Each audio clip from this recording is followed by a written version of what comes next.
Justice League number 24, written by Jeff Johns, art by Ivan Reyes. This is technically a tie into Forever Evil, but it's more so of just, hey, with the Justice League dead, how do we do a Justice League book? And the answer is the Crime Syndicate. So we pick up 25 years ago, and we show Krypton exploding in Earth 3 universe. So we see there's a bunch of people who are all making their way to escape pods. They're trampling over each other. They're all being jackasses. And then all of a sudden there's a massive explosion.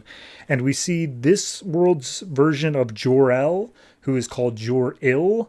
And he just starts blasting people. He's like, screw you all. No one gets to leave Krypton. That's the only way my son's going to make it off this planet.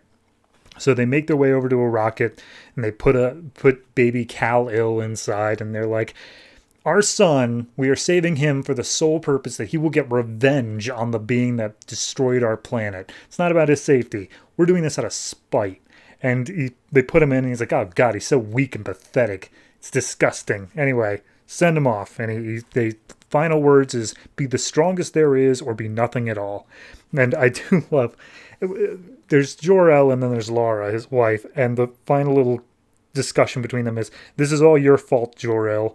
And then he responds with, shut up and die, Lara.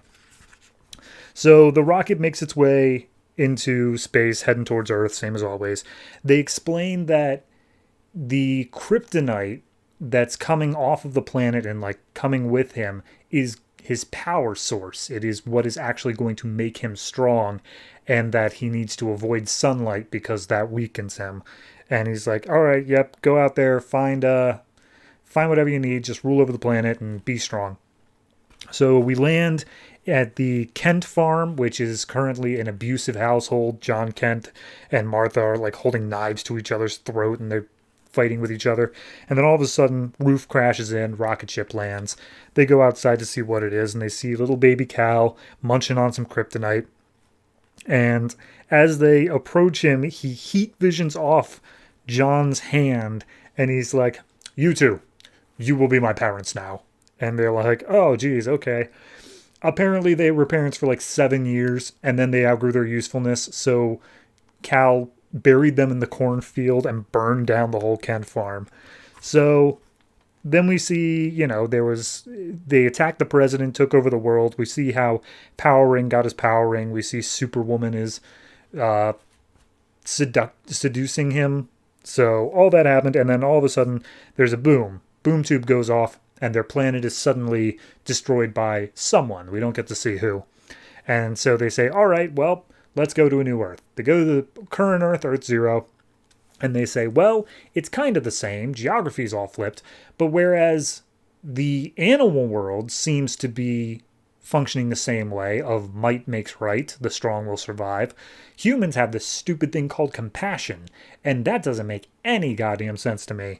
So at this point, we see that Ultraman is talking to Grid, the cybernetic half of Cyborg, and he's asking him, okay, find me more kryptonite. I need more kryptonite. And Grid can't find any more, so they're relying on Deathstorm, which is Firestorm's alternate, to have a plan to make more kryptonite. But he's off doing something with the Rogues over in a side story. We see Johnny Quick and Atomica are just running around the planet killing people like nobody's business. And Grid's just keeping an eye on everything. And Ultraman's like, you're a good soldier. You're solid. You are a sentient computer virus, and therefore I don't give a damn about what you have to say, but keep doing what you're doing. So at that point, Grid advises him that something's going on in Kahndaq.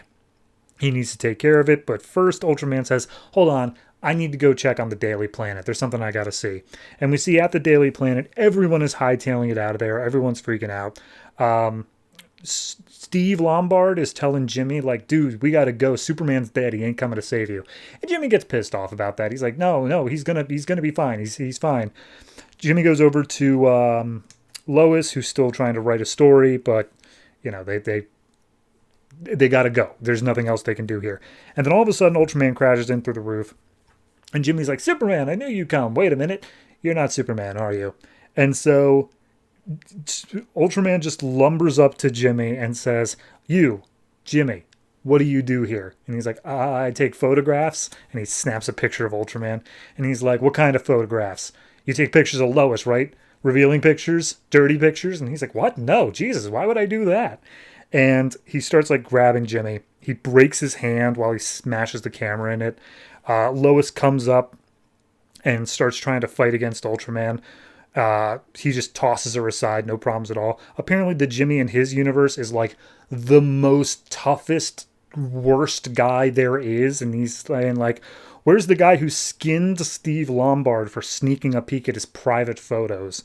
So at that point, the rest of the Daily Planet crew like tries to rush to help Lois. He just super breaths him out of there. And it looks like he's about to crush Jimmy's skull under his foot. And he's like, oh, I can hear your watch going off. I know you're calling for Superman. It ain't gonna work. He's dead. He's not coming to save you. And at this point, as he's about to crush Jimmy's skull, Lois comes in, smashes her typewriter on the back of Ultraman. He's like, Lois Lane in my universe is Superwoman, and I can't kill her because we got a whole thing going on. But I can kill you, and I'm going to enjoy it. And then all of a sudden, Grid pops over the comms and just like, hey, you remember I told you there was something going on in Kondak? And he's like, yeah, I'll get to it, Grid. And he's like, yeah, you don't have to. It's getting to you. And then all of a sudden, Black Adam bursts in through the window, grabs Ultraman, and just pelts him across Metropolis. And he basically monologues saying like, yeah, I saw your message. I saw you said this world is ours. I got a thing against tyrants of people being enslaved. That's kind of the whole thing that my character's been doing recently. So I'm going to rip you apart. And as he tries to do so, we see Ultraman's like, hey, you're tough. I was thinking there wasn't anybody here who was willing to do what was necessary. Glad that I can have something to fight against. And he just uppercuts Black Adam and throws him across saying, I don't break so easy. And that's the issue. It's good. I like it. I think it's a solid look. If this entire little pace of Justice League during the events of Forever Evil was going to be more focused on what the crime syndicate is doing, I think I'm good with that. I feel like the Forever Evil like core book is going to be more focused on, okay, here's how Batman and whoever else survived, how they're solving things, whereas this could easily be focused on the crime syndicate and just seeing their inner dynamics and how things are working there. I'm good with that. That sounds like it's an interesting story. It might not turn out that way, especially based off of some covers I see coming up, but as it stands now, I'm liking the Ultraman story here. So I'm going to say this is a solid 8. I think it does a great job of doing the origin story. It's funny. Like it's written hilariously of like how awful they are to each other. But yeah, it's just a solid 8. It's good writing all around. I'm looking forward to the rest of it, however that's going to turn out. So yeah.